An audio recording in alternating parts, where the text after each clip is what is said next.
Above the Arctic Circle in northern Norway, there's a bay which only a few people know about. The bay is completely isolated from the surrounding area by massive mountains on one side and crashing waves on the other. Gale force winds batter the beach regularly, harsh winters cover the bay in snow and ice, and the polar night engulfs the whole bay in darkness for almost 2 months every winter. It seems like a completely inhabitable place.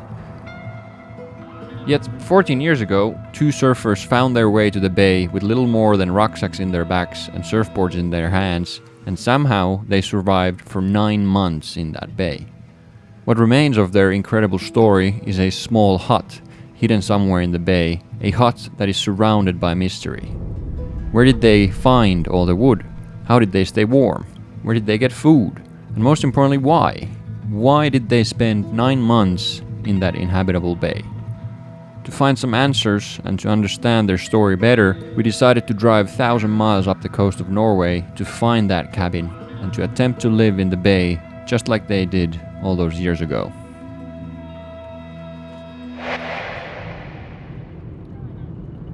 But we're not quite sure, it's pretty hard to find actually. It's not like, even if you find the bay, if you know where the bay is, many people go into the bay and never find the cabin because it's kind of hidden.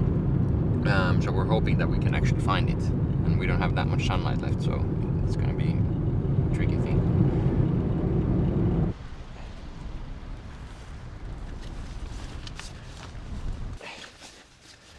How do I always manage to pack my backpack to the brink? Like, it is always so full.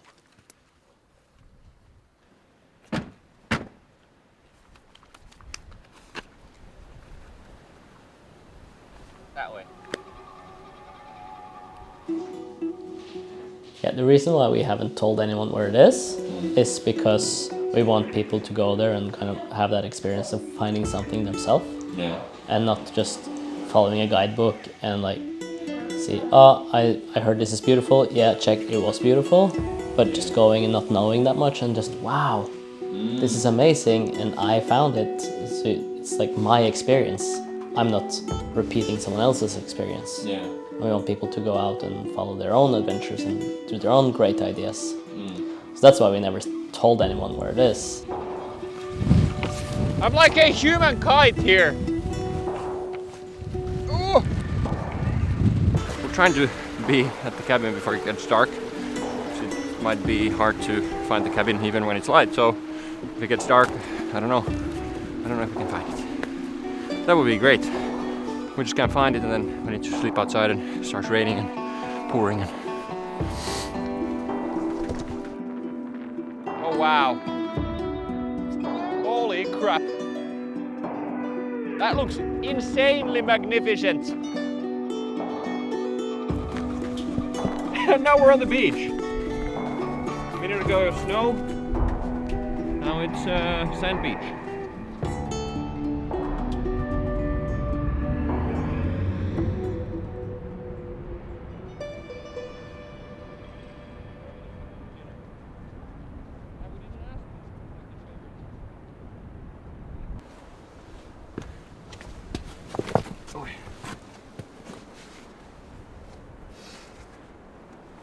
Hakuna Matata.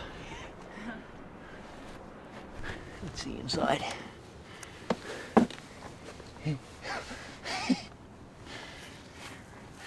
Pretty funny. Oh my god, he's a dying.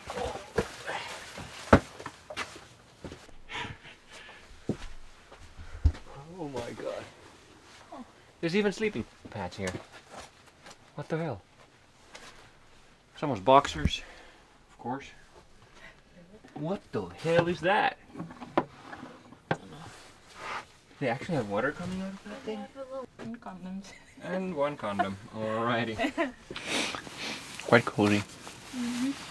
It's not like a massive amount of space for 2 people for 9 months. It's like you really get to know the person you're here with. Yeah.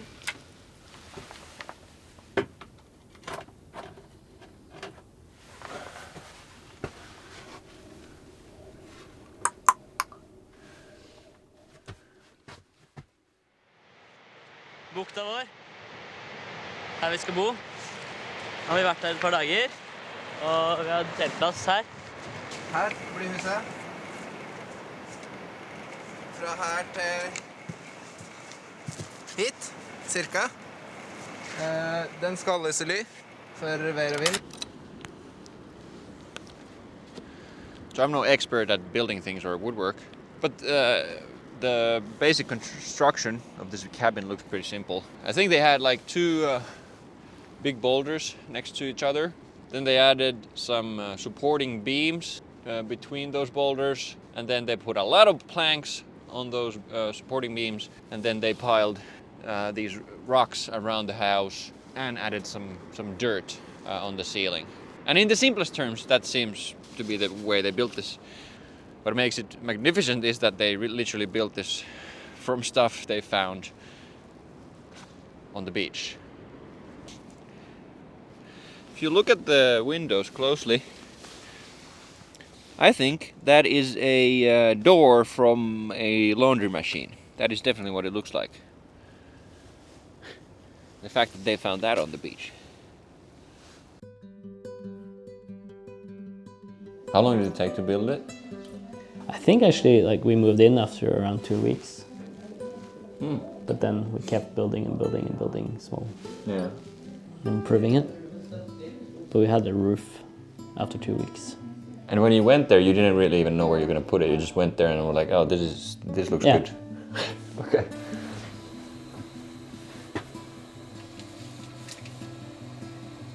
Once Inge and Jörn left this place, they left a note, which basically says that people can use this cabin as long as they respect it. And in 14 years, this cabin has filled with little notes of gratitude and adventure, photos of people who have visited here, and names of people with dates of their visit.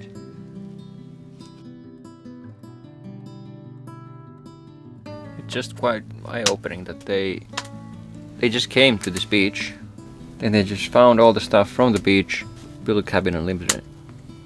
It's a prime example of how, if you want to have adventure in your life, it doesn't necessarily need to cost a lot.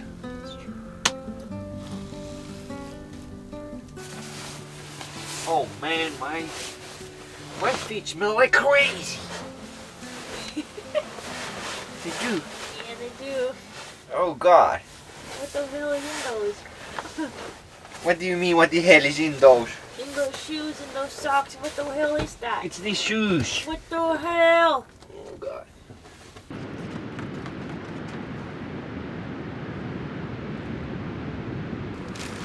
First piece of trash. Did some kombucha.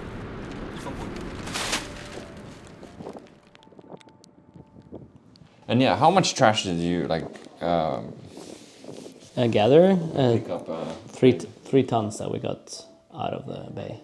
3 tons. And that was only the one beach. Oh yeah. We weren't able to clean the other beach. That's insane. You wouldn't think that an untouched beach like that would have so much trash. It's coming in from the ocean, Yeah. and the beach has been cleaned at least 3 times after that, and probably 10 tons has been taken away after we cleaned that. That's crazy. Yeah. We need to also collect some. Yeah, that's the rent. If you're staying in the cabin, you have to pick 1 bag of trash. All right. Yeah, Yeah. we'll do that. We need one of those big bags. Yeah.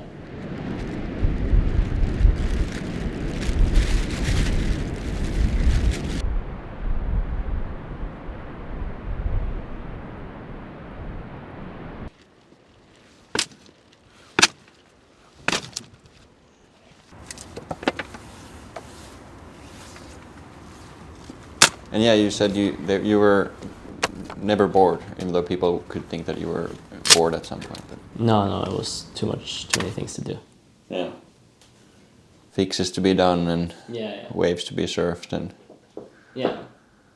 And we always improved the house, making new shelves or making things we needed. Yeah. Skikkelig lettvint. Og skikkelig artig.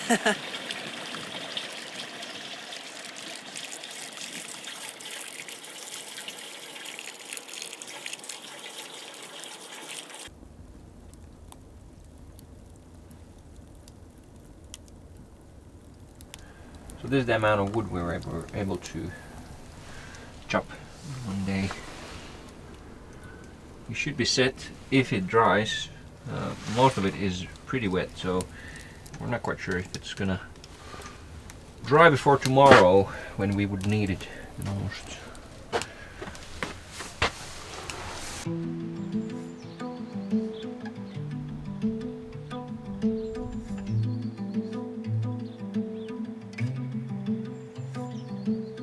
If it was good waves, we surfed. It was good snow, we went snowboarding. And if it was none of that, but okay to be outside, we would chop wood. And if it was just stormy, we would stay inside and read books. Yeah. But no plans. We just looked outside every morning and like, okay, this is what we're doing today. Yeah. We often talk about like having all like these options to choose. You know, you can go to the store and you can choose between 20 different breads, and you have all this freedom to choose. But I experienced a huge relief and good feeling about the freedom not having to choose. Like the nature chose for us. Like you don't have to take all those choices all the time. Yeah. And make all those decisions. You know, that's stressful. Yeah, I mean, definitely. Maybe that's why like minimalism is such a big thing nowadays. Yeah. It reduces the amount of options you need to take and reduces stress.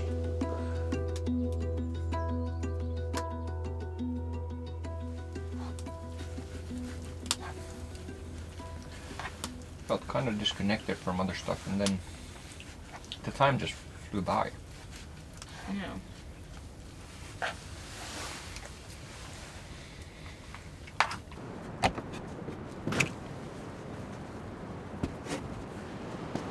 It's day 3, and we are officially leaving the cabin to try and fetch some food. Inge and Jörn did it about once a month, so we didn't last long. We lasted 3 days and now we need food.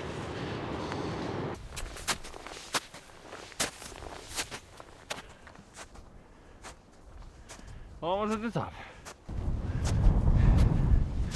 It's quite the grocery store route.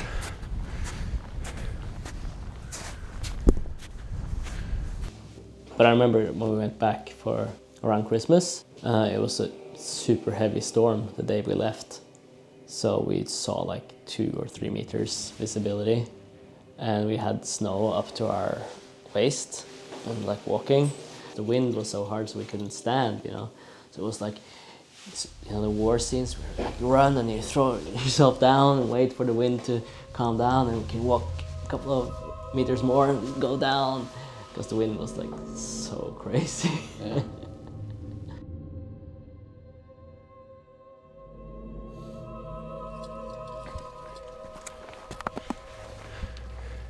Think about walking this with like a meter of snow without any trail or anything. We're pretty lucky with this trail. But we're gonna try to do what they did. We're gonna try and find expired food, either for free, which probably won't happen nowadays, or with a great discount, and then we're gonna try and survive with the expired food that we find. We'll see how that goes. Hva har du lyst på? Grøt. Gått til dato. Det gratis. Because the shops, they have this guarantee that said we don't have anything out of date inside our store. Yeah. So if you find something, then you'll get it for free. So we, in those 9 months, we spent like $3 on food because we bought some sugar and tea one time. Do you know what happens to your expired food? We throw it away. Throw it away? Okay. Do people ever, is it possible to get it from the dumpsters or? No, so No? Okay. it's locked. So It's a no-go. But they do have an expired, like it's not expired, but it's about to expire. They have like big discounts on them. So that's probably what we need to use. So that's our only option. Yeah, we should definitely eat a gingerbread house. How much is it though? Oh, €1. Hell yeah, we're eating 2. We are definitely gonna take the hot dogs. These are whole bread. Like, think about it. This is kind of the amount of money they spend in 9 months. Didn't it say like 20 to 30? Yeah. And now, yeah, I'm not sure we can survive with this. We might need to go and try and find more somewhere. Times have changed. Now you can't really get free food this way.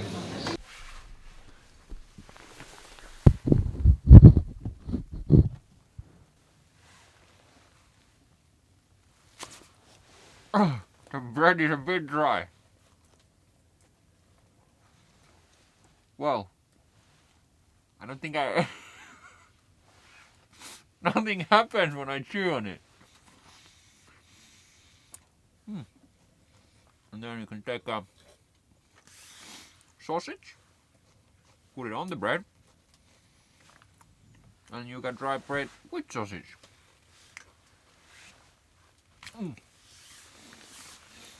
Yeah, That's the good stuff. and we got a whole loaf of this, so can I get some mustard? Maybe it makes it a bit more moist. Yeah, it's so moist. It's so moist now.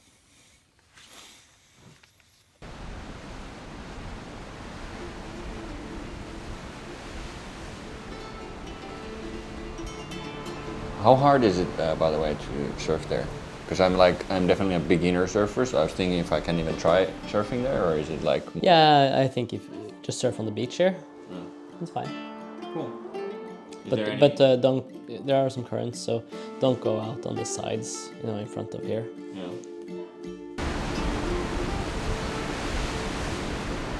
Here. Oh my god, those waves are insane! So just to preface this, I am a beginner surfer. I mean, I've done it a few times. I've been able to ride a few green waves, but these are not the kind of conditions where I can go surf green waves. So Some days it's like super, like it's barreling, and it's like you get beaten if you get waves like this.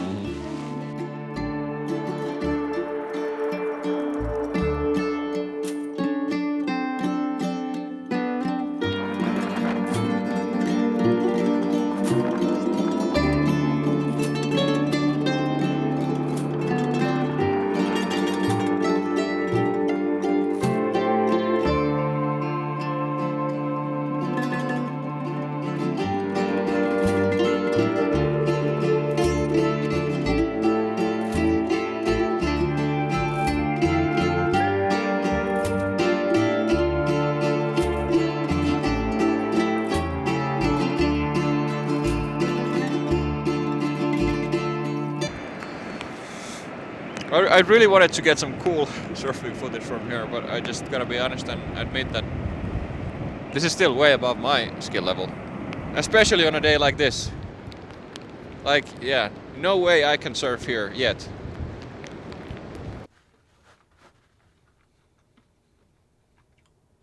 The next challenge is to get this trash out of here somehow.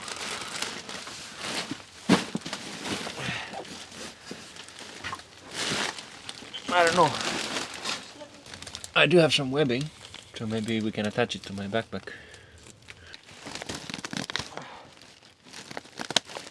I guess that works.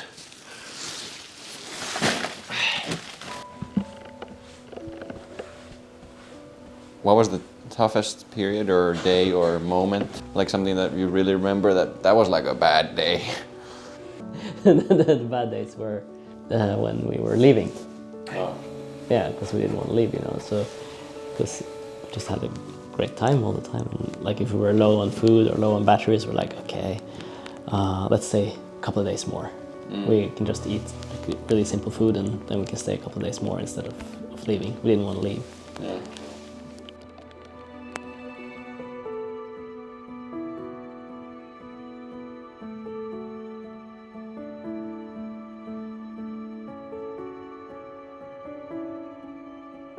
What I really look for is like people that have lived a bit differently, and then to show that like if you want, it is possible to live differently, because people kind of feel stuck nowadays. I feel like many people feel stuck. They feel like there are no options. Yeah. But you show that you barely need anything. Yeah, And exactly. then you can do something like this. Just go out and do it. Yeah.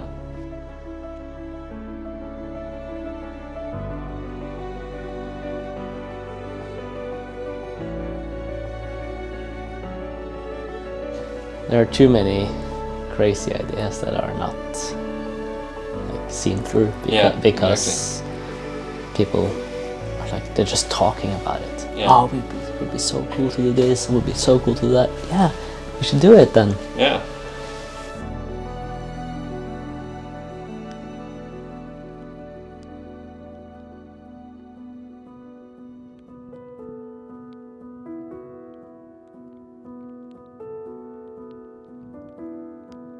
A lot of it stayed with me, but it's so easy to go down like that track and go into that. Yeah. So that feeling I only get when I'm out there. I can't keep it with me. Yeah.